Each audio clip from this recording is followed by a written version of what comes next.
in 314 for a shooting at Century Theaters. They're saying somebody's shooting in the auditorium. Roger, keep your fires west of the smoke. You're cleared hot. An officer hit. Send me the world. Don't go over that fence. Don't go over that fence. Grab the shotgun again. Welcome to Tactical Tangents.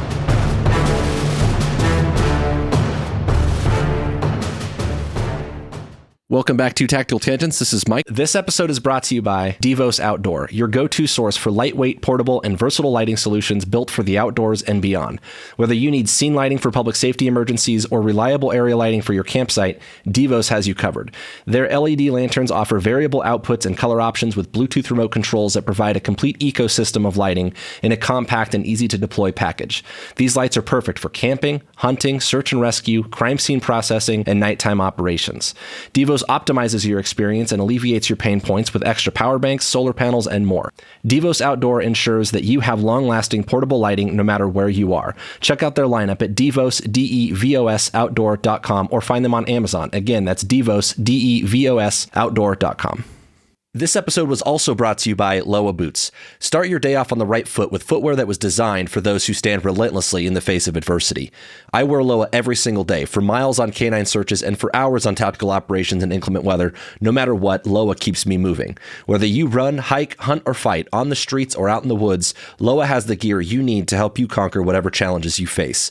Go check out their new line of trail running shoes at Loa Boots, L-O-W-A boots.com, and get outside for some fresh air and daylight. Loa, for those who know where they're going and won't stop until they get there. Mike, we recently did an episode about bandwidth, and I still kind of come back to that. Like, there's only so many things you can handle at any one time, and there was a thing that we should have talked about in bandwidth that we didn't, and I think this is going to be a good episode where we address gaps and blind spots and like where you run out of bandwidth, what happens next, right? And one of the things that happens very quickly in terms of learning is shit just falls off, right? And I come back to this saying that we have in pilot life of penguins on your iceberg. That comes up in military flying a lot. Like, my brain can only hold so much. Some icebergs are bigger than others, and mine isn't that big. So like I can remember hydraulic pressure limits on a new airplane. Penguin. Pew! Yeah. So I can either remember like hydraulic pressure limits on a new airplane, but it's going to cost me remembering my wife's birthday. Like, it's one or the other. You don't get both, right? And I can only handle so many penguins on my iceberg. Some penguins will have to be sacrificed. I like the analogy. I haven't heard that one, but boy, do I get it. And fundamentally, this becomes a careful OODA loop equation, right? Like, how complicated do I need to make any one decision? And we've talked about this before when we talk about de-escalation training, and there's an academic out there who wants to put together a PowerPoint for de-escalation training. One of the things that they fail to account for is the raw speed of human interactions and, you know, the human part. Right? Yeah. Things like self-preservation and survival-oriented behaviors. Those things bypass the parts of our minds that we're going to use to read their papers and remember their PowerPoints, right? So I think this is useful because you have to be very thoughtful about what trade-offs you're willing to make. Sometimes I really do need to slow down and think about a problem carefully, and sometimes I need to just react. And I don't have time to do anything other than perceive and then react. Sometimes the hydraulic pressure in your airplane probably matters a whole lot more than your wife's birthday. Probably. I'm willing to bet there's a time and a place that's debatable. It depends on the day. One day a year, it doesn't. But there's like an altitude and airspeed equation in that, I imagine. Yeah.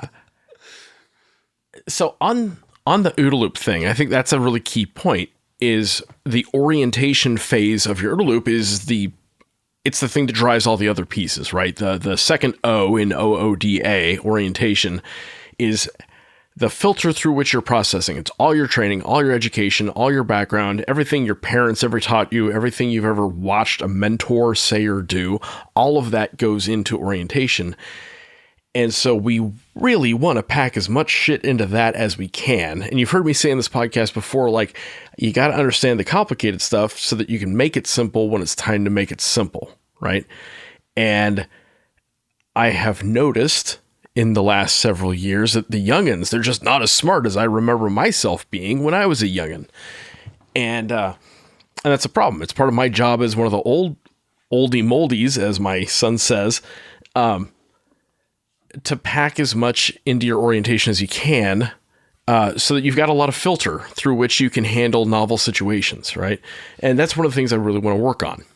And there's something about that understanding the big picture and having all the information to be able to simplify a problem is a big part of this, because there's actually a great analogy. I was watching a show the other day. It was one of those like ER kind of. Is it The Pit? Is it the new one? It is The Pit. Yeah, actually, it was The Pit. Yeah. And there was a scene in there where like the doctor is going to go make a decision, and one of the other doctors is like, it was a emergency room kind of thing, and basically he was going to stick a needle in this guy's chest to drain fluid around the guy's heart, right? And she's like, but we haven't even done a XYZ scan, like we haven't done this test or whatever. And he's like, do you want to wait for the autopsy to do that, or do you want to take the chance and potentially save this person's life? And that's one of those like areas where you have to acknowledge where like, yeah, I'm going to make an imperfect decision right now, but it's because I have to. And I have to like put shit on the line. Like I got to put my ass on the line and own that, right? Like, and I'm doing that from an informed place. Yes. You have the breadth and depth of knowledge to know what risk you're taking. Yeah. Right. That's huge. You can wait for the perfect decision, but again, like he might not live to tell about it. Right. Yeah. So as we're trying to build all your breadth and depth, there's a funny thing in training and education. It turns out teachers aren't perfect, and also students aren't perfect. So a lot of the like core required general knowledge and even basic skill gets lost. It never gets taught. Sometimes not at all. Sometimes it was taught, but it was misinterpreted or misremembered by the student. Sometimes the student just didn't retain it. Sometimes they were sick that day. Sometimes they were fragmented, fucking off. Yeah. Fragmented, stressed out, tired, whatever. And there's a lot to know, and sometimes stuff drops off. So how do we fill those little knowledge gaps? That's really what I want to kind of get after this episode. And stuff will drop off. There are certain facts and skills that you don't have to touch on a daily basis. And those penguins, they're the vulnerable ones. They will fall off the iceberg if you don't use them a lot. The right? low-hanging fruit. The fat to be trimmed, if you will. Yeah. You want a strong herd? The weaklings? It's not their day, right? So I think there are things also that we like doing and things that we do all the time. And then there's everything else. Yeah, the thing about students and teachers and training and education, all that's really interesting because at the end of the day, none of it's perfect, right? And it's also not static. It's not a fixed thing in time. Learning doesn't start and end with a lesson plan. We continue to learn and reinforce things that we might have heard in training at one point or another. And like Jim said, we also forget things. They drop off until hopefully something reminds and reinforces us. So an imperfect human or a group of humans put together a training or a lesson plan, and it's really tough to figure out how to structure that well, right? Like people are not going to always get that. We're not always going to hit it out of the park. And let's not forget that a lot of those things are designed to keep people and or their organizations out of trouble more than anything. Those are documents that someone wants to be able to point to and say, see, we taught that, we told you so. And that's a different objective than effective training and teaching. Yes, and consider the impact that has. If an officer or a soldier doesn't know the rules, they don't know what they can do, and they don't know what they can't do. If you don't know the threat picture, you don't know what you're preparing and training for. And so that can kind of auto-catalyze where you produce more bad training because you don't know what it is you're trying to fight.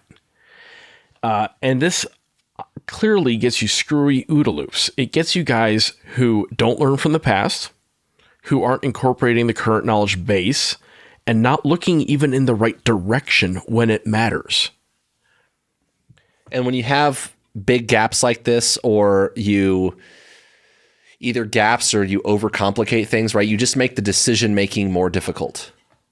And people will start to second guess themselves, or they'll take too long. They'll get stuck in the OO part of the OODA loop. They'll observe, orient. It's that paralysis by analysis where they keep thinking about the problem, but they don't actually choose anything and make a decision and move forward.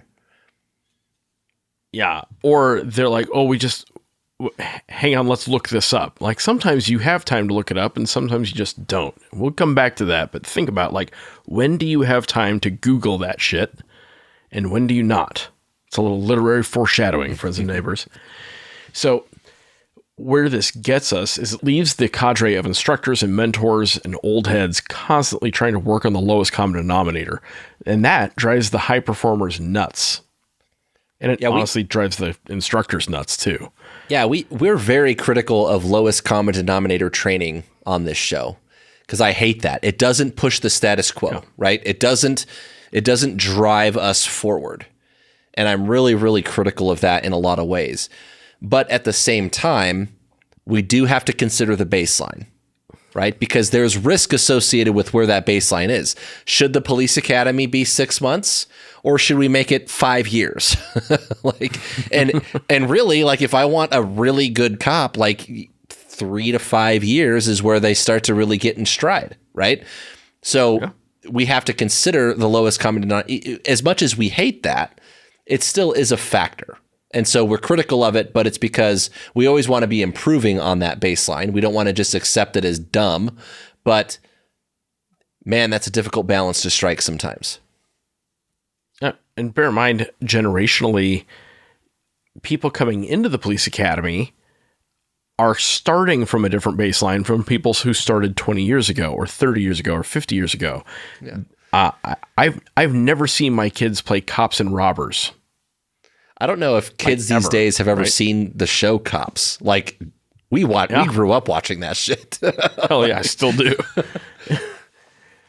So what can you do about it, right? Like one of the problems is that it's hard to see your own blind spots and weaknesses. How do you evaluate yourself and know where your gaps are?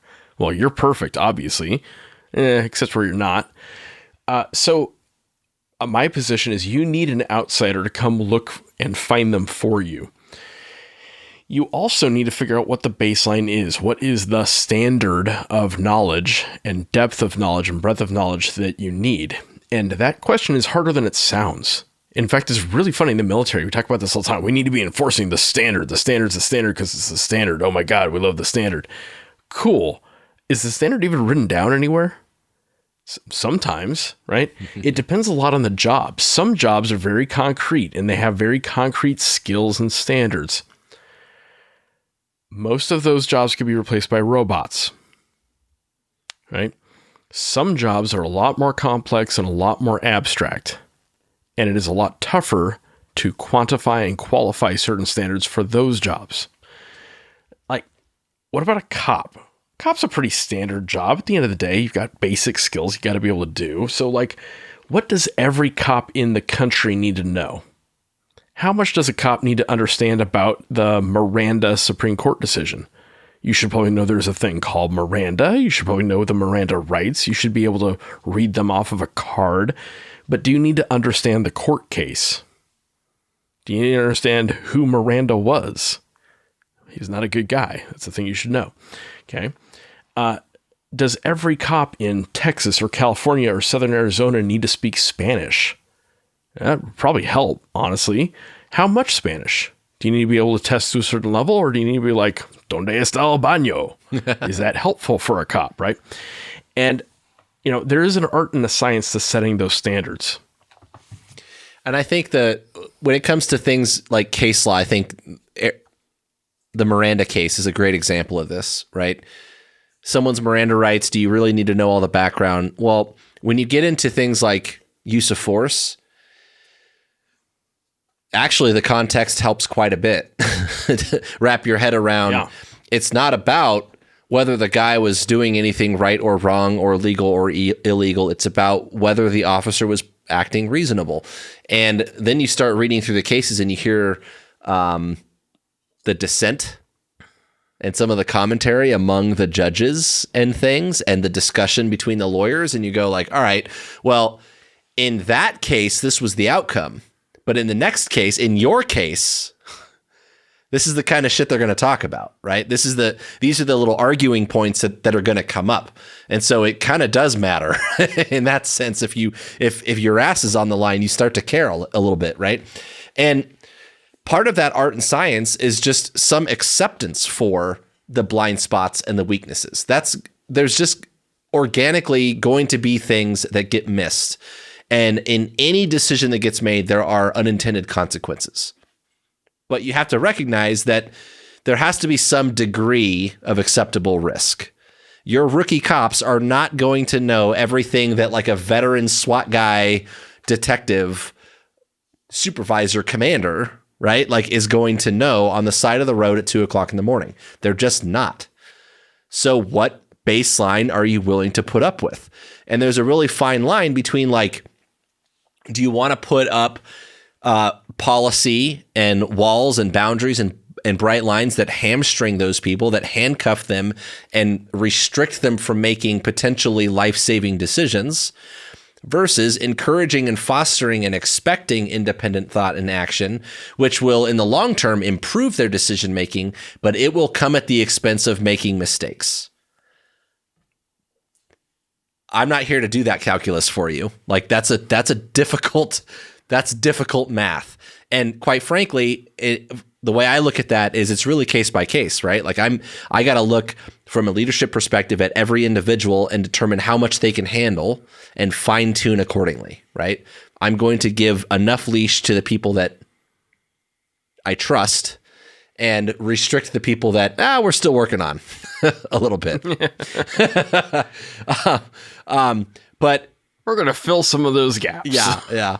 But ultimately, we have to accept that at 2:00 in the morning on the side of the road in the middle of your town, USA, the best of the best are probably going to be at home asleep. And you need to have some kind of sense of baseline, right?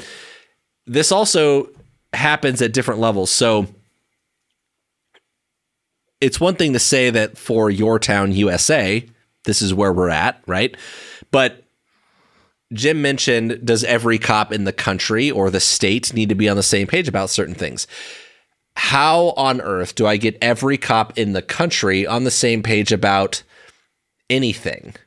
There are over 18,000 police agencies in this country, and I don't know how many hundreds of thousands of police officers.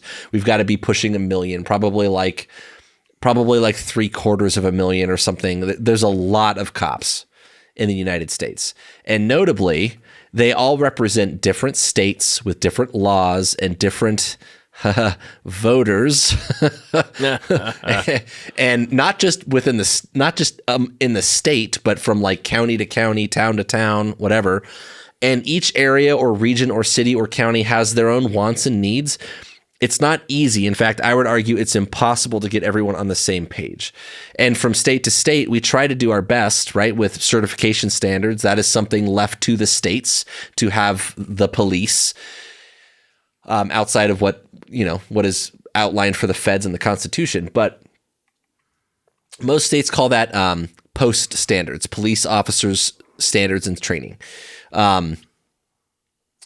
There's other terms, but the idea is that like even within a state, you can have these standards. There's going to be dense metropolitan areas. There's going to be sparsely populated rural areas, and those all going to present different challenges, and everyone has to do things a different way.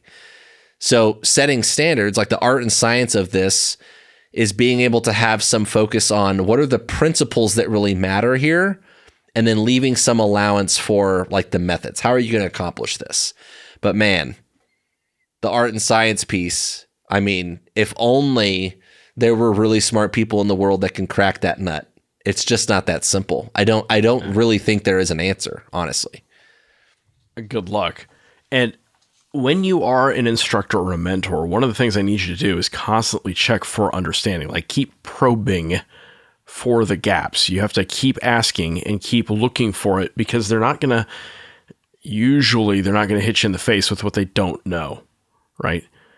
You also have to qualify what you mean by understanding. Like when you say you're checking for understanding, what do you require of them? Is it just their ability to recall something? Like they've heard of that before? Yeah. Oh, yeah. I remember that. Oh, Miranda? Yeah. Oh, yeah. I've heard of Miranda. There's a guy, there's a thing. Right. That's a thing. Yeah.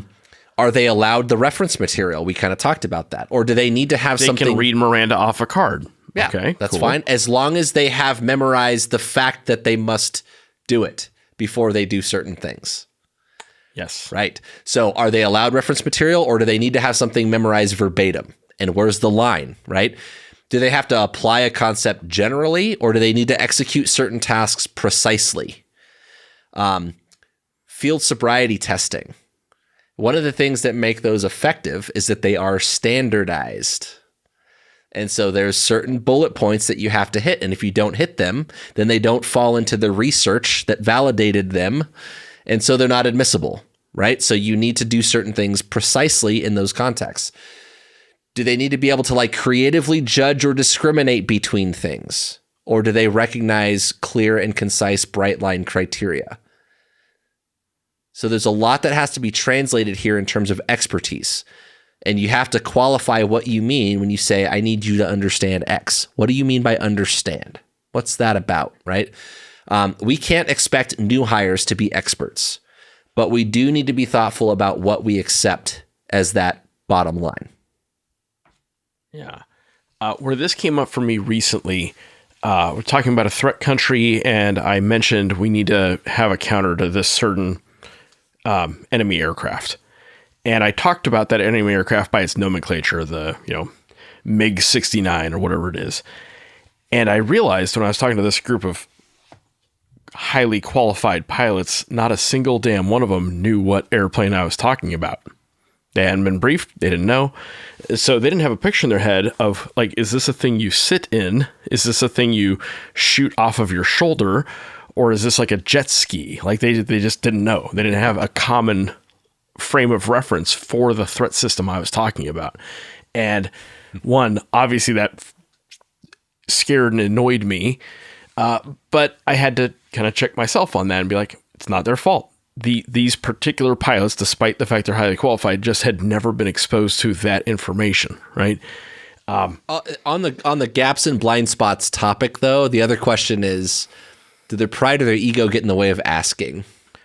Oh, on no planet would they admit they don't know. Right. Especially to me, right? Like on no planet would they ever say, hey, Jim, I don't know this. So we're talking a lot about gaps and blind spots. And that's one of the big things is like the self-awareness side of your own, right? Like, oh, yeah. Oh, and also no pilot would ever acknowledge to another pilot they don't know something, right? Like that's not how we bond. We bond with like, I know more than you. So one thing you can do in this is separate your instructors, your teachers, from your evaluators, the people who are doing the grading. That's a thing the Air Force does in flying, and I think that usually makes sense. The evaluator isn't just there to spot the students' blind spots. The evaluator is there to figure out what the instructors are failing to teach the students. And like I said before, I often hear the old heads complain that we need to start enforcing some standards. Yeah, that's smart. We should enforce standards. But let's think through what has to be true in order to do that. My experience is that people love enforcing rules on other people, but sometimes struggle to do the work that leads up to that. My experience on that is that people also struggle to understand why. Like, they want to enforce the rules, well, because it's the rules, or it's just how we've done things. Like and it's like, okay, well, maybe that's dumb and we should change it. Like they can't explain why it is that way and accept that, well, maybe that's stupid and maybe we should do it a different way. Like maybe we should change the rule, right? Or they think it's a rule and it's actually not a rule. It's just an assumption. Yeah. And sometimes understanding the why is a big deal. And to understand the why, you do need some depth of knowledge. Right? The history and the context behind the rule that you're memorizing, right? Yeah, because it was rarely was it ever in a vacuum, right? Yeah. Often in the Air Force, we say the rules are written in blood, and they often are. I have found it's useful to tell the story Like, which blood is that rule written from? Tell the story. Do the case study, right? We say stuff like that, and often it is true, 100%. But an important distinction is like which rules are written out of trying to keep your ass out of trouble. You don't want to be famous. And so really it's just about like your reputation or image. Yeah, or just style. Like, I like it this way, so it's the rule. Right. I said so it's a rule. That's very different than someone got killed doing X. And also sometimes when we say like, oh, well, someone got killed doing X, it's written in blood. It's like, well, yeah, there was a bad thing that happened, but that's not exactly how it went down. And this is actually this is the rule that needs to be adjusted to fix the thing itself, right? Yeah, and that'll help you apply the rule. So you have to set some standards. What should anyone in your organization be, know, or do, and to what level, right? If you work at a restaurant, what does everyone need to be certified in food safety or just the manager? I don't know. I don't work in a restaurant, but like someone has probably figured that out. What does every cop need to know about Miranda? We already talked about that a little bit. So my understanding is that most states, police agencies fall under some sort of state standards, right? The post's police officer standards and training. But do they go into detail about how much you need to know about one Supreme Court case? I don't know. And it probably varies. Well, there's like the lesson plan and there's what's on the test, right? Yeah. And then ask a year later what a 1 year in cop actually remembers about it. And ask 10 years or 15 years later. Yeah. What does every pilot need to do if they have an engine fire? There is, like we said, art and science to figure out how detailed you want to get those standards and how prescriptive you want to get. How detailed do you have to go? Okay. So you got to set some standards. Cool. You have to communicate those standards. Where are they written? Is it written in a place in a way that is accessible? One of my favorites is when the rules are written at a very super classified level that you literally can't get on the computer that has them. Good luck, buddy. Or are they buried in 9,000 pages of material in a SharePoint that hasn't been updated since 1997? Or they're like on a PowerPoint somewhere. Well, that's not a rule book. Yeah. Right. Or are they just written in such dense legalese that no one can understand them? Yeah. Right. Passive voice and stuff like that. The written in the PowerPoint thing. So I was told at one point that I quote unquote had to use a PowerPoint that came from Arizona Post. So there's like a lesson plan that comes from Arizona Post that the committee puts. And then there's like this like prepackaged PowerPoint. And someone at some point told me that I had to use that PowerPoint. And let me tell you, some of these PowerPoints that these people put together, I mean, we're talking people that probably have a proficiency level of like Windows 95 or something. I mean, some of them are bad, right? The PowerPoints are bad. And I would typically always write my own PowerPoint according to the lesson plan. I would still teach the lesson plan, but kind of put my own flavor on it in a way that had a flow and it made sense to me and it was visually engaging, but all the things, right? And I admit I'm pretty picky about my PowerPoints. So I was told I had to use their PowerPoint. And I'm like, okay, why? Why do I have to use that PowerPoint? Like, I'm teaching the lesson plan. Can you show me where that rule is? Where does it say I have to use that PowerPoint? My understanding is I have to teach that lesson plan. That's the syllabus, right? That's the standard part of the training, peace officer standards training. But I'm not seeing anywhere that says I have to use that bullshit PowerPoint. And to this day, no one has shown me that. But I've been told it a number of times that I have to use that PowerPoint. So it's kind of a funny thing. That's how it is. Yeah.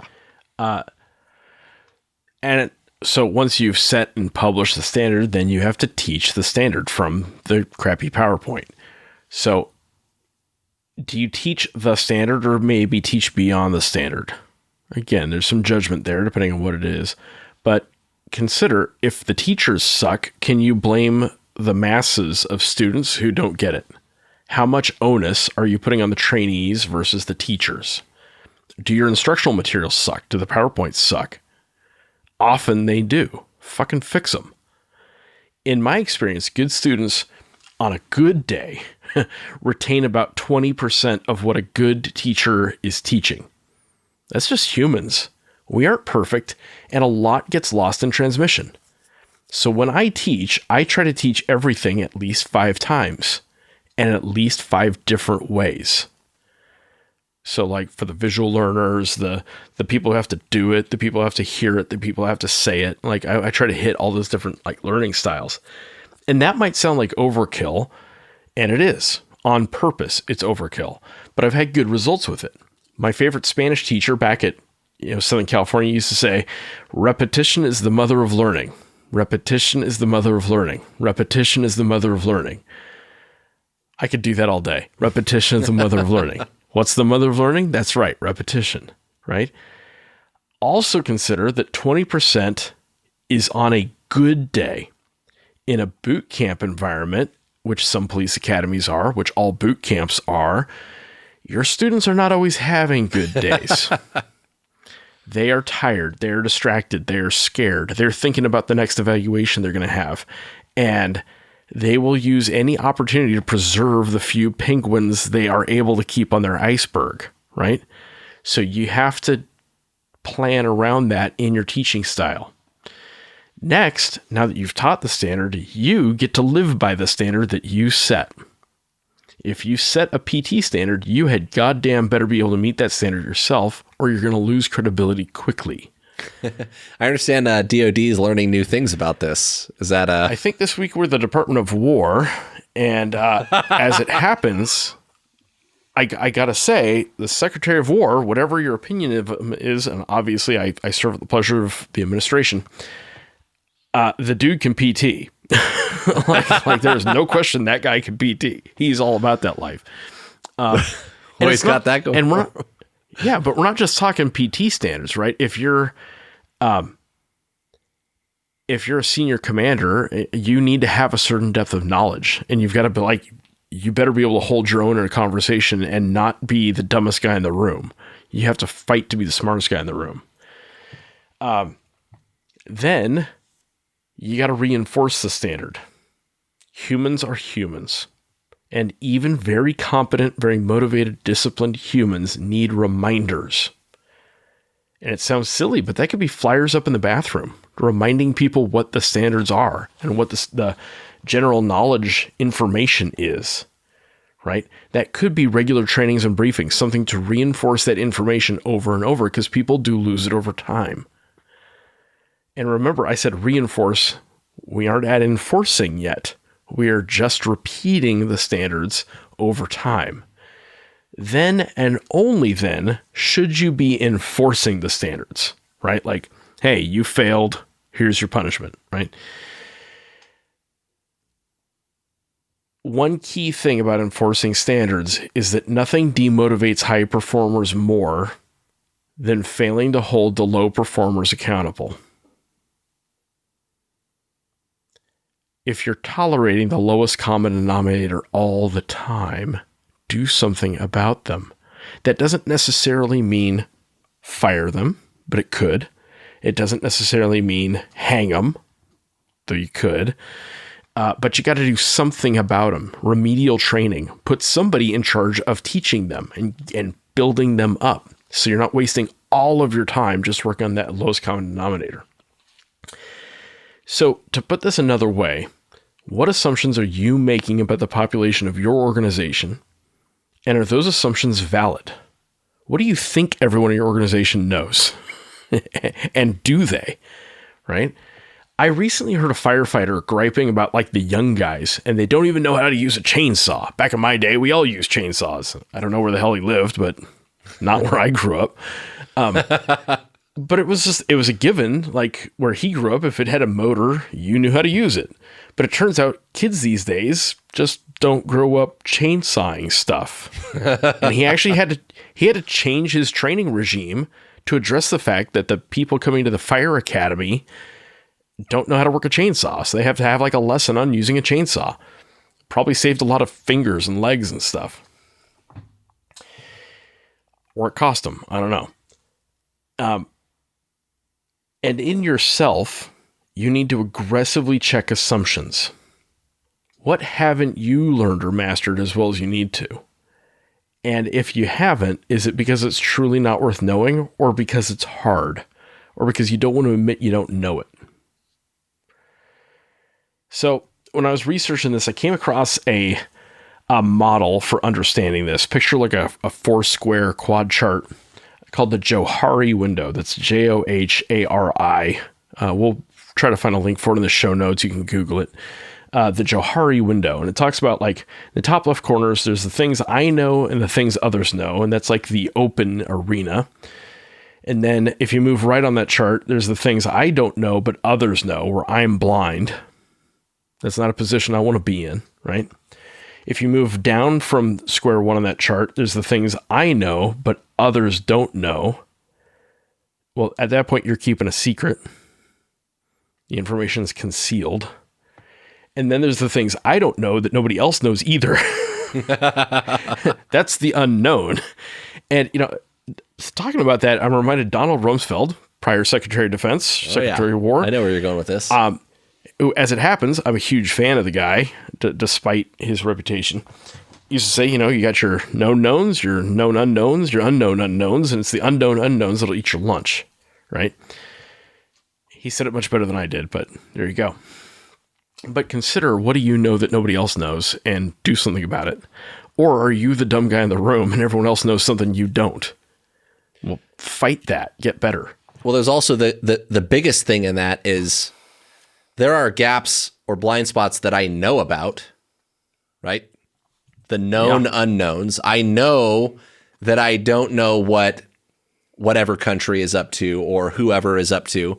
But then there's the stuff that's not even on my radar, right? The unknown unknowns that I'm not even thinking about. That's the scary stuff. And if you're not thinking about it, why not? Is it because it's impossible? It's unknowable? Is it because it's inconvenient? Because it would screw up your planning? Yeah. I do a lot of exercise planning, and one of the things that comes up is like, well, we don't want to add that to the exercise because it would make the exercise hard. And I'm like, here's the thing, buddy. So, one big thing about fixing this in yourself is continuing education. So one of the reasons the military is big on professional developmental education is we try to keep reinforcing stuff. That is a big part of keeping penguins on your iceberg. That could be in the form of refresher training, annual rehack certain skills, currency training, same idea, professional development and education, and even listening to podcasts like this one, especially this one. Obviously. And the thing about podcasts like this, I mean, I hate to say it because I think it comes with a bunch of problems as well. Instagram is not where you go for like professional advice, right? That being said, there have been a lot of videos and stuff that have popped up on Instagram that have prompted conversations and training scenarios at my work for real. So you really can't totally dismiss it, right? And there's something to be said about just information sharing and creativity that come with that. One of the things that comes to mind here is when Jim and I were talking about this, there were a lot of things that we need people to know, and we taught them once upon a time, and they just don't remember, right? Like in 2008, when I went to the academy, I'm sure someone said something that I, in one ear, out the other, right? It's part of that 20%, the 80-20 thing that Jim kind of mentioned earlier, right? We only pick up so much of it at a time. And it's not necessarily their fault, and it's not necessarily a fault of the training. It's not bad training. This is just human learning, right? This is just adult learning, and learning is iterative. And we have to account for not only that, but how much things change and evolve over time. Again, in 2008, when I went through the academy, we taught people how to clear houses a lot different than we do now, right? And when I got on in 2008, there were people that learned how to clear houses back in Nam, and even we did it different then, right? So we have to figure out how to adjust for those things as time goes on, because it's a very different environment to teach someone in an academy when they have no frame of reference and they're brand new at this, versus they've been doing this for 5, 10, 15 years, and now we're going to change things up on them. Interestingly, we just changed our building clearing tactics in my SWAT team for like the, I don't know, maybe third time or so since I got on the team 13 or however many years ago it's been. And what's interesting about it is the tactic that we just switched to looks a lot like the first one that I learned when I got on the team. But it's just a little bit different. It's like the same, but different, right? And so it evolves and it's iterative, and that's okay. There's progress built into that, right? And you probably have a depth of knowledge now that you've seen it 3 different ways. You understand a context that you probably didn't get the first time you learned it. Right? I have something to compare to, which is helpful in some ways, but complicates things in others. Because like now when I'm walking down a hallway and I see an intersection in a hallway, what I would have done 6 months or a year ago is now I have to be like, wait, hold on. We're not doing that anymore. We're doing this thing, right? I have a great story about that. Negative training, right? That is a big thing. And you can see that going from airplane to airplane or clearing style to clearing style. One area it got me recently was I rented a Bobcat, a skid steer, right? Track loader. And it has 2 joysticks. And I'm like, sweet, I can work a joystick all day long. So the right-hand joystick on this particular model raises and lowers the boom in the bucket. And I was off-roading with this thing, and I start tipping like I'm in a bank. So for the last, say, 20 years, I've been flying airplanes. If I'm in a bank and I don't want to be, I move my hand slightly to the right, and I roll wings level. Well, in a Bobcat, if I move my hand slightly to the right, I don't roll wings level. I raise the boom and raise my center of gravity. And now things are very uncomfortable very fast. Right. But I had a gap. So here we are. It all worked out. It was a rental. Yeah. That's funny. So one thing, I've mentioned this on this show before, but it's been a while and it fits here. There's a guy named Joshua Whiteskin, and he wrote a book called The Art of Learning.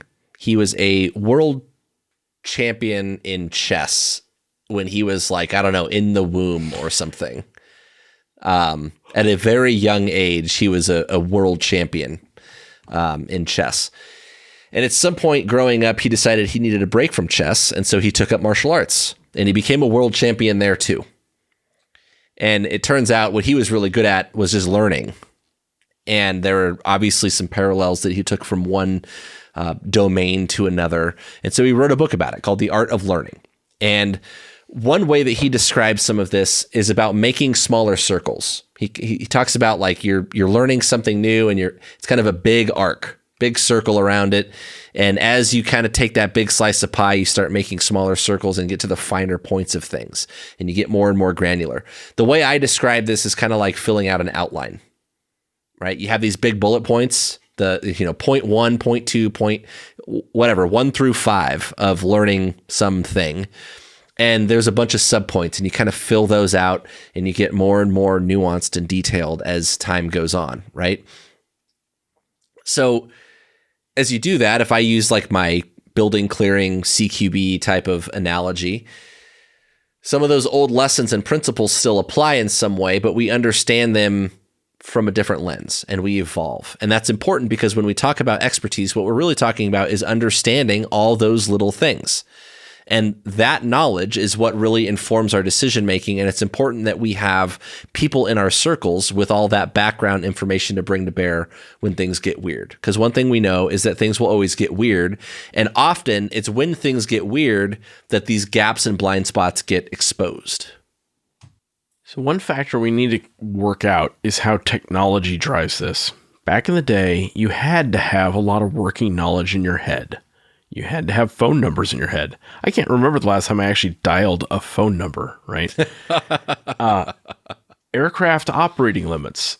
Automation has changed that. In most airplanes, if the engine gets too hot, it tells you, hey, I'm too hot.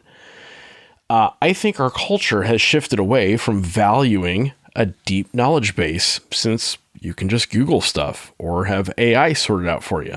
I get that. I do it too. But you need to understand the limits of that.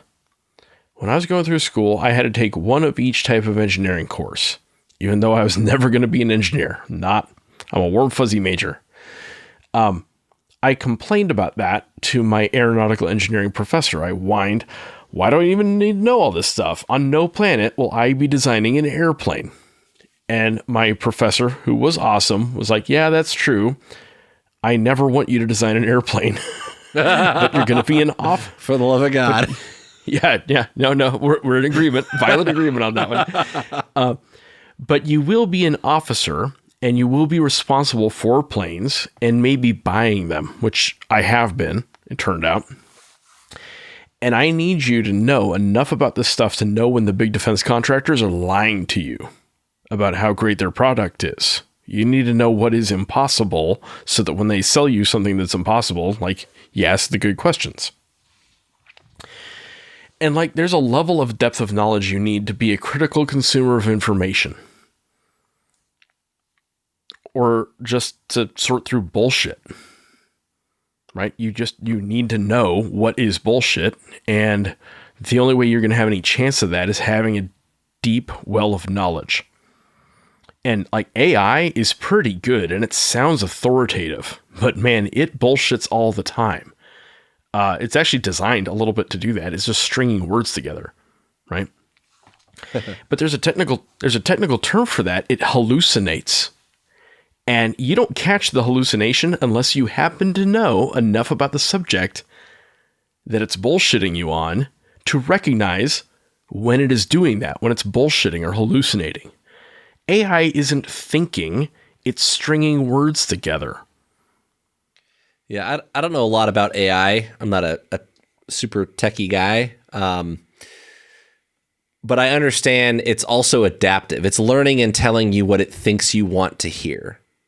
And speaking of defense contractors, etc., sometimes it's super helpful. If I'm trying to ask ChatGPT to explain X, and it does, can be very helpful. But it's also a product, and it's designed to keep you coming back. At the end of the day, that's still a thing.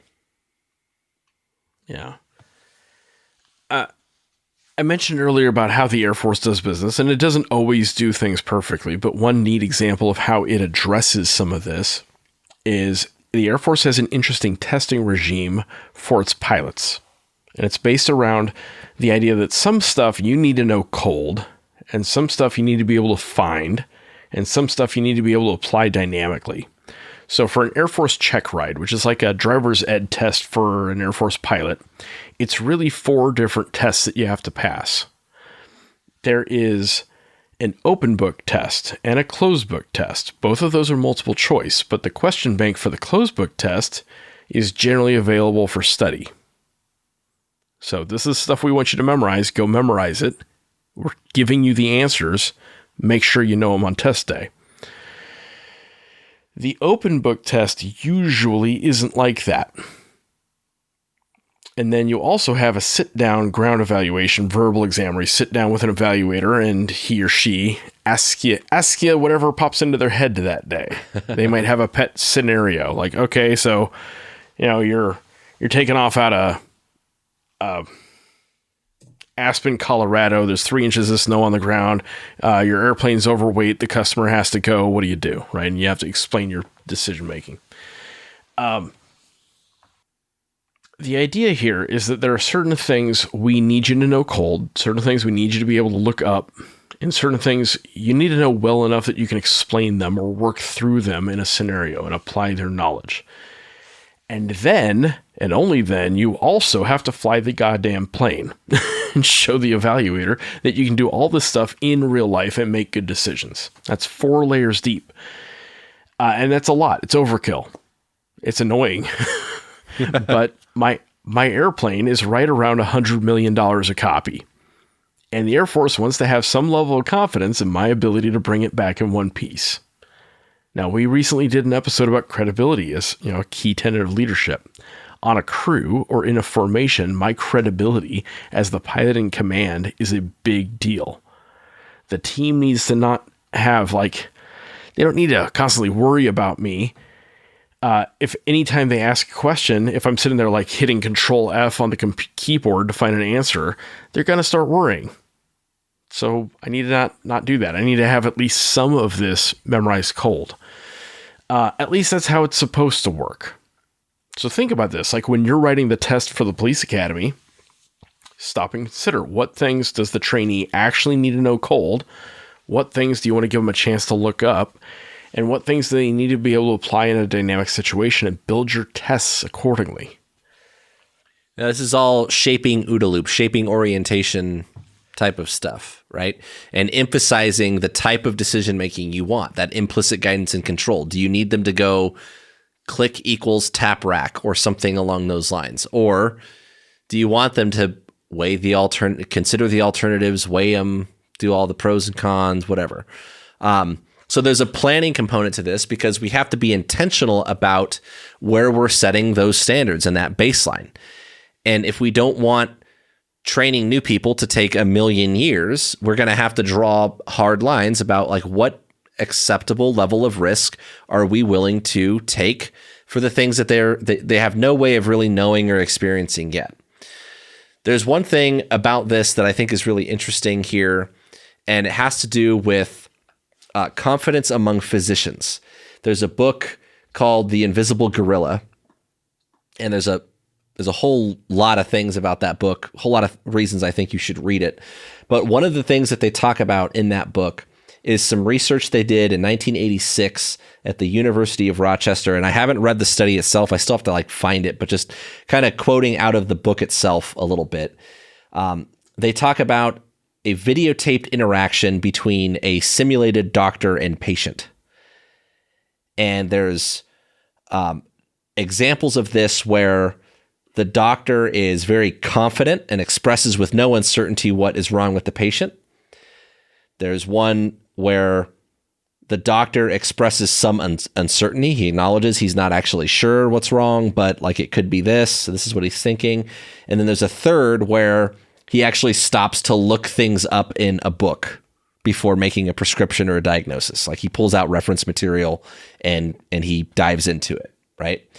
And the participants in this study, reportedly, after they watched the tapes, they rated the most satisfying doctors to be the ones who were just super confident in their diagnosis without looking anything up. And the ones who looked things up to be the least satisfying. Now that's interesting because there's follow-up research. There's other studies that you can dive into in here that talk about the level of confidence that some physicians have in their diagnoses, particularly in more difficult cases.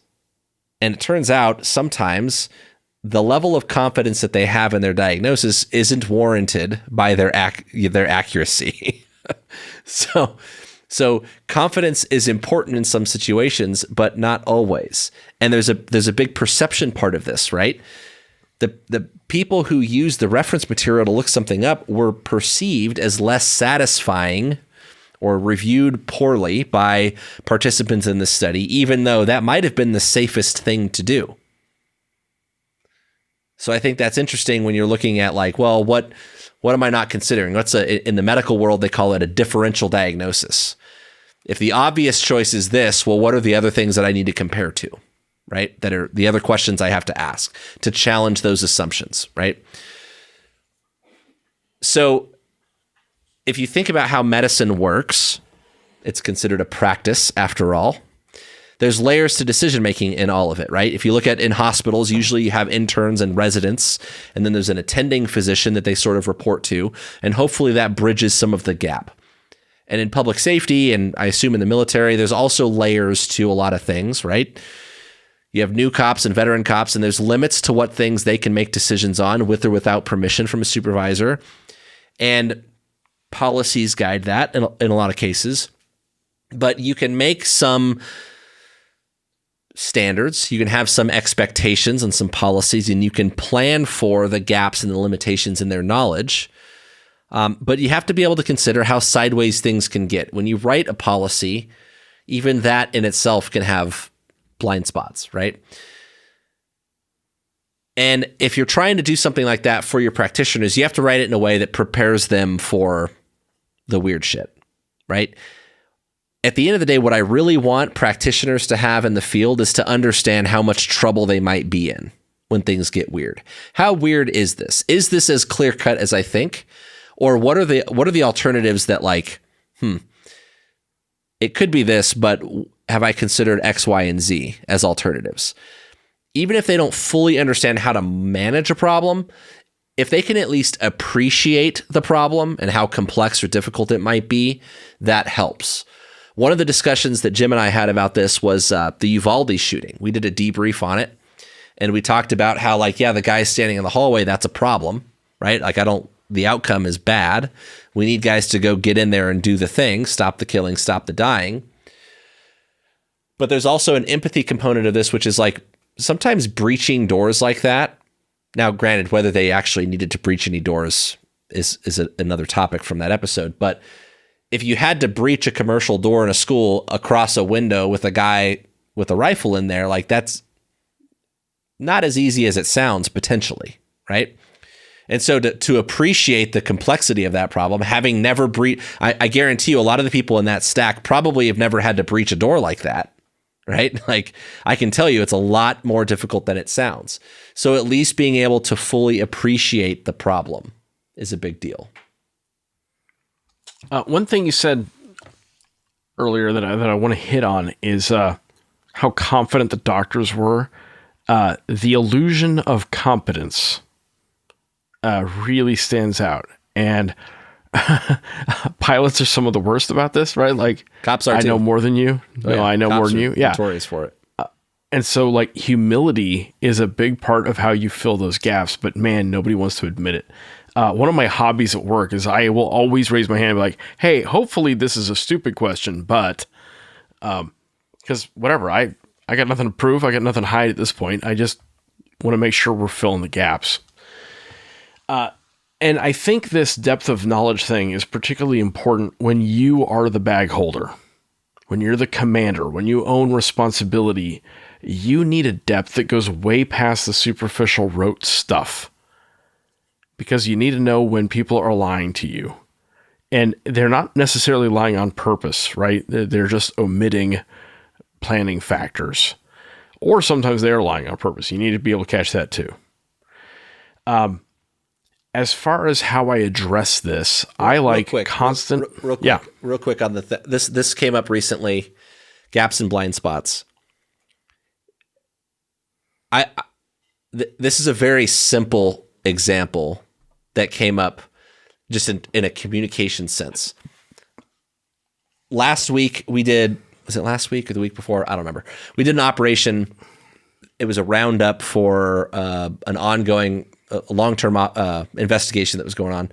And we went and rounded up all these people. And one of the things involved was to go pick this dude up at his apartment. And they were monitoring where his car was. And there was information that came out that said like, hey, his pattern of life was that he was always at home until about whatever time in the morning. And so when we were supposed to get there, he should still be there. But that morning, of course, because it's the day we're going to hit it, right? That morning, he had left early. So his truck was gone. We show up expecting, or at least having been told the apartment was, that he was gone, but it turns out he was there, right? And in the debrief, part of that discussion was, where did that drop in communication happen? Who said that he wasn't there? They said his truck wasn't there, but did anyone actually see that he wasn't there? So did we not ask the right question? Or did we make the assumption based on like, oh, they said, oh, his truck's not there, so he must not be there. Did anyone see him leave?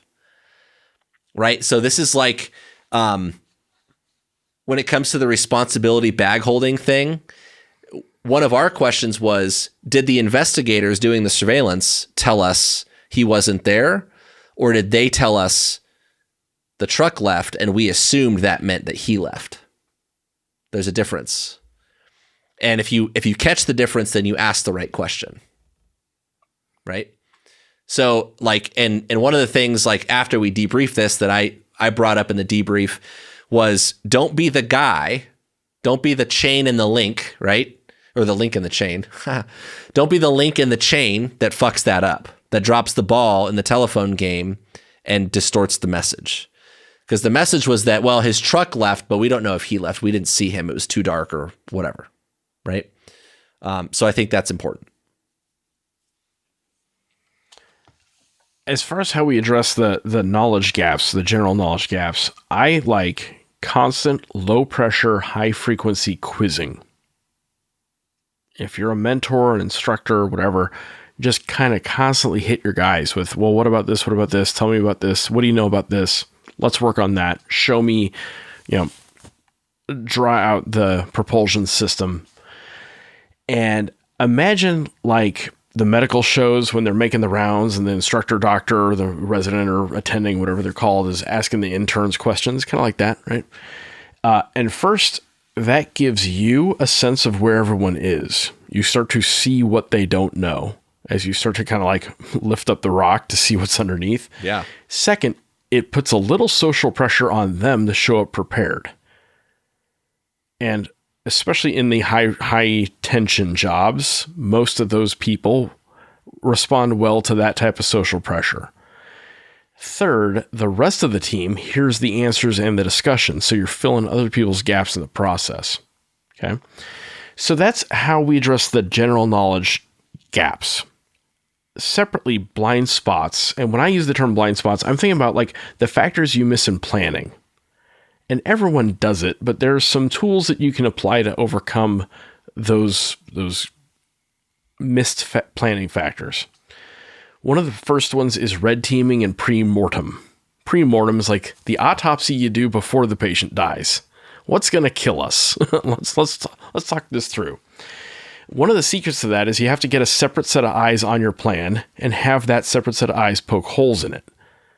So if I'm going to have special forces guys plan an op, cool. Why don't I bring some Navy SEALs in to tell them what they did wrong? Or vice versa. One of the ways we talk about this, especially when we're talking to team leaders and stuff, and we do operational planning type discussions, is we always want to work backwards from the officer involved shooting. And lumped into that is from someone getting hurt or killed, right? Like a good guy getting hurt or killed, obviously. But if you start at the critical incident, the officer involved shooting, and you work backwards from that, what questions are they going to ask? Like, well, did you think about this? Did you think about that? Right? Like, as long as you always have that end state in mind, the worst possible scenario, right? Then you can work backwards from it and factor all of it into your planning. Yeah. As far as intel goes, intelligence, consider the inherent weaknesses of your sources. Like, what do spy satellites not see? There are certain things they just don't see. We don't talk about that, but there are things. What signals, what does signals intelligence not catch? The more overlapping, interlocking intel sources, obviously the better. Sometimes you have them, sometimes you don't. But like when you're reading intel from any given single source, that's one of the most important things you can ask. It's like, okay, yeah, what is this source not catching? Okay. Or the alternate interpretation. Yeah. Consider fallacies and mental traps. And there's tons of them, and you should definitely Google, logical fallacies. One really big one is correlation versus causation, right? Just because something follows doesn't mean it was caused by. One of my favorites is confirmation bias.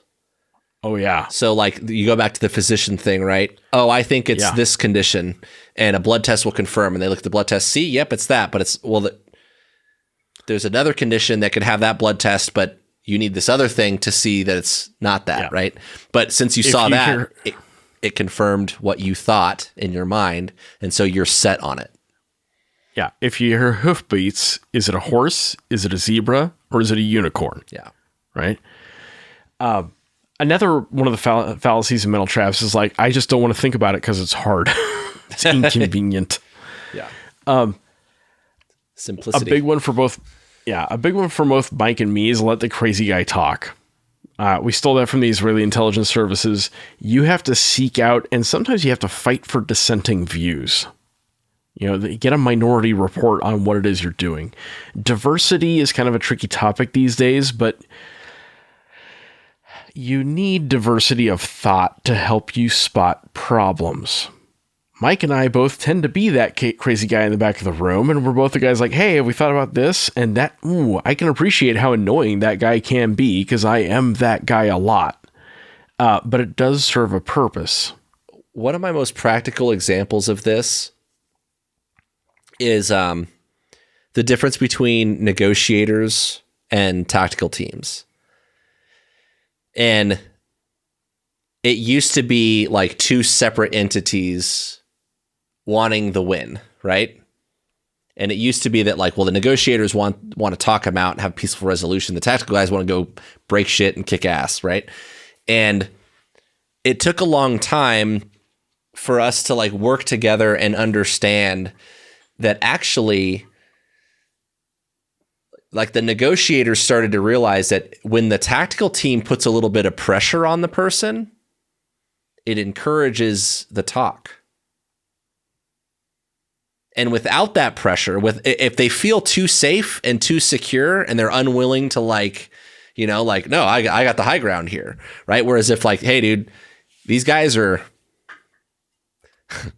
those guys out front, like, they're not fucking around. So like, I can keep them off your back, but you're going to need to like talk to me, right?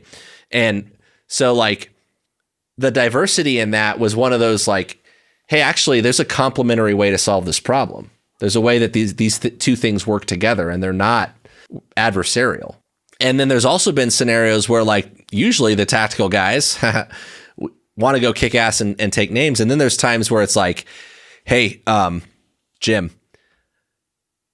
I really need that guy to fucking come out with that kid because this is not going to go well. Like there's no other way this goes well. Like you need to talk him out in a real way. Like I can't get in there and save that person. Right. So I think that's a good diversity point that's outside of whatever political meanings you might have in your head about it. Yeah. And I would just suggest be skeptical of consensus. If everybody is agreeing, oh yeah, it's a great idea. Is it because of groupthink? Is it because we have whoever suggested it up on a pedestal? And so, I don't know, I think I got it from a book. I think it was in World War Z. Talked about, if four guys on a committee agree, it is the fifth guy's job to disagree. I like it. And again, everybody hates that guy. I am that guy. I get it. But like, this is how you catch the stupid train. Okay. And then the next way you beat the blind spots thing is debrief. One of my favorite questions in any debrief is, what do you wish you had known when we started this? Let me say that again. I think it's really important. Anytime I debrief, I start with that question. What do you wish you had known? What do you wish we had briefed before we started? Was it a general knowledge gap? Do you wish you had known your hydraulic pressures there, co-pilot? Or is it, hey, I wish we had known that the airfields would be closed? Well, probably should have talked about that when we briefed the NOTAMs, right? So I think blind spots can and should ultimately be another episode. We may do that, but I want to hit all of this because I do think it's related. One of the things, it's funny, what do you wish you'd known when we started this? The other night, this was actually 2 nights ago, we were going to jump a guy in a neighborhood, and we're driving past him in the unmarked that we're going to jump this dude, when one of the surveillance people go like, oh, that's an associated address. What? You're telling us now? Like, that would have been nice to know ahead of time. And we've gotten in the habit in many cases, when things aren't moving as quickly, right? Operational momentum, of doing some of our own intelligence gathering outside of what the investigators or the surveillance teams have done for this reason. Like, that they hadn't mentioned, it wasn't in the flyer and the intel package that we had leading up to it, but one of the surveillance people knew that. And it wasn't until the very last second, when we're about to jump out on this guy, that they're like, oh yeah, that's like his dad's or uncle's house or whatever. Like, all right, well, thanks. You know? But in a tactical sense, when it comes to some of these like blind spots and gaps, hang on. Hey, I want to pull on this thread a little bit, because I think it's good. Think about all of the case studies we've ever done on this podcast, right? We've talked about the Miami shootout. We've talked about Waco. We've talked about Ruby Ridge. We've talked about Dorner. Imagine sitting down with the survivors of any of those and saying, what do you wish you had known before this started? And I think that might inform the questions you ask in planning for the next one, right? Like, really, like, go back through those case studies, think mentally through any of the big, Black Hawk Down. If you could sit down with the Rangers and the assaulters and be like, what would have been good to know October 2nd, 1993? That might help you do your next plan. Well, and related to like the fifth guy analogy that Jim mentioned earlier, this is one of those things that when the investigators are like, hey guys, thanks for coming. This is our investigation. This is our case. We'd just like you to go ahead and grab this guy for us. It's like, well, you called me for a reason. This fit the high risk matrix. And so you brought us here. And so now I'm going to ask you these other questions. And those might seem outlandish to you, but that's why you called me. Yep. So like, keep that in mind, right? Like when we ask those questions, it's because like you called me for a reason. This is what we bring to the table. It's to think about shit like that. Right. And so like, be that guy. You're supposed to be that guy. Right. That being said, I think just from a tactical perspective, when you look at blind spots and gaps and what assumptions you might be making and what degree of acceptable risk you might be taking, it's something in the moment that you just have to constantly be reevaluating and aware of. Like, hey, where are my holes, right? If I'm going to go, there's a bad guy in a box, right? Someone runs from the police into a neighborhood. I set up a perimeter. And I'm looking at like, well, where did he probably go? What's the path of least resistance? Does he have any associated areas that we know about? Do we even know who he is? Where would I run if I was him? And in terms of setting up that perimeter or my containment or my secure area, where are the gaps? What would be the easiest place to slip out of here? And one of the things that I've observed a number of times in my career, I mean, I see it probably once or twice a week, really, is sometimes I use that analogy, put the bad guy in a box, right? When we want a perimeter or containment, we want to surround somebody and keep them pinned down. Well, sometimes like not every Tupperware container is a perfect square, right? Like sometimes you got like the Christmas tree one, right? That you put fucking cookies in and shit. Like sometimes they're different shapes and sizes. That's the whole thing of Tupperware, right? It's not always a perfect box. You want to put the bad guy in a box. It doesn't always look great. Like you got to figure it out, right? And there are going to be gaps, and that's okay. It's imperfect, but part of being dynamic and adaptable is recognizing that and being like, all right, well, if I know I got a gap over here, you know what I'm going to do? I'm going to put a team with a dog, and I'm going to try to pressure him towards that gap. I'm going to set that trap, right? But you have to constantly be evaluating stuff like that and looking at, we're always going to have gaps and blind spots. And one thing that comes to mind in that is like false positives, false negatives. In your decision making, something that came up in a call not too long ago was a field supervisor thinking that like, hey, like we're going to have to go in there and get these kids out because it was a kind of a less than ideal situation. A guy had been outside with a gun and waving it around at neighbors, and he went inside and he's drunk and he's volatile, and and there's kids inside, and he's like, well, we got to get the kids out. And I'm like, well, if he's in there passed out and the kids are passed out, do you want to go start that gunfight? There's a big difference between I have to go in there right now or these people are going to die versus like, well, I have to go in there right now because something could happen. Like, I want clear, concise, concrete criteria if I'm going to do certain things, right? There's a time and a place where you do something to rule it out. Well, we're going to go check welfare in this house because we need to make sure that no one is in there that's injured or dying, right? Well, I feel the need to do that for public safety because a drive-by shooting happened and there was a bunch of bullets that went through the front of the house and no one's come out, so we need to go check and make sure everyone's okay. Fair enough. You're doing it to verify something versus a what's the term I'm looking for? Like a very definitive proof positive, like you need to go in this house because shots are being fired, and if you don't, like people are going to die, right? So you need to wrap all that into your decision making, right? False positives, false negatives, those sorts of things, and the acceptance for your blind spots and their gaps, that they're going to be there, and that's fine. Just account for them and look for them. I think that's all I got.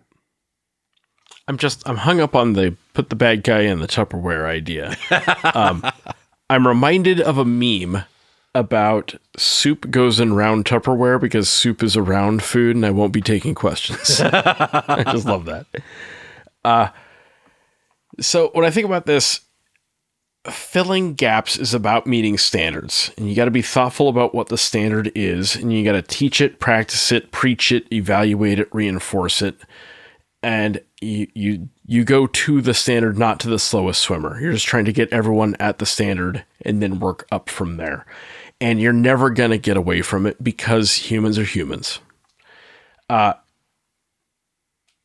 heard several commanders of U.S. SOCOM over the last several years say, when they're explaining how to handle this uncertain environment that is the current geopolitical environment, they say, train for certainty, but educate for uncertainty. So when I'm building an individual training structure, I'm doing that around the certainty, around the rules, around one specific scenario. But when I sit down in a classroom, that's where I talk about all of the weird, crazy things that could happen that I need you to have at least some concept of. Some common language for. So when I say, hey, let's figure out how to counter the MiG-69 or whatever, you've got some frame of reference for what the hell I'm talking about. And I think you need outside help. You're not going to find all your own blind spots by their very nature. You're not going to find your own gaps by their very nature.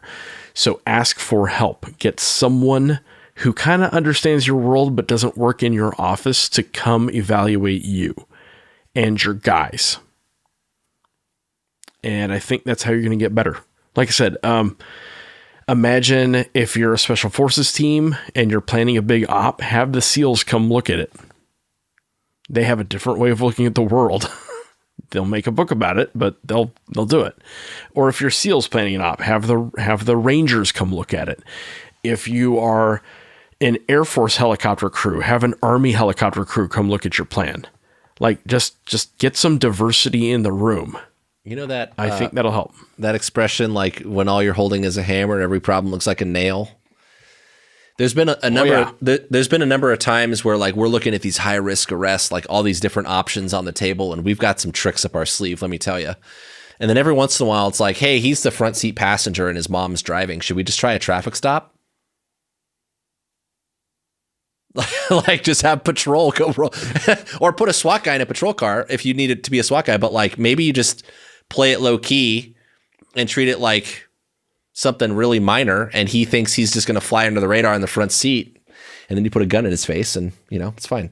But bring the patrol guy. Maybe there's a patrol solution to the problem. Like same thing. I like it. Yeah. I think that's all I got. Be safe out there, be smart out there, and make yourself a little bit smarter. I'm sure you got a gap somewhere. All right, see you. All right, guys, that's all we got for tonight. This episode is brought to you by 09 Holsters. We talk a lot about people, ideas, and hardware on this show, so when we invest in equipment, we always think in terms of experience first. 09 is helping you figure out how to carry the gear you need to be effective. They are built by cops, for cops, with a minimalist design and bomb-proof durability. Radio cases, flashlights, body cameras, even canine remotes, you name it, 09 has been filling a void in tactical duty holsters for more than a decade. Go see what they offer at 09 Holsters, that's ZERO, the number 9, holsters.com. 09, built to win the fight. And this is Jim. This episode is also brought to you by ManusX. We've talked a lot about the tactical fantasy on this podcast, and one of the quickest ways to break your tactical fantasies and actually improve your performance is by getting real feedback. One of the ways you can do that is with ManusX. You're not going to get better at shooting on your own. You need practice, data, and coaching. And you need to make the most of your ammo with good live and dry fire training. Manus is a family of training devices that tracks you while you train. It times and tracks everything you do in a drill and coaches you as you go. It is indispensable to taking your shooting to the next level. Go find them on manusx.com. Don't forget that we put out new episodes on the 1st and the 15th of every month. If you like what we're doing, you can head over to Patreon, give us $1 for each new episode. That money's going to go back into bringing you good content. If you want to interact with us, you could find us on Facebook, Instagram, and Twitter. We are at TacTangents. You can also email info@tacticaltangents.com. All right. That's all we got. Good talk.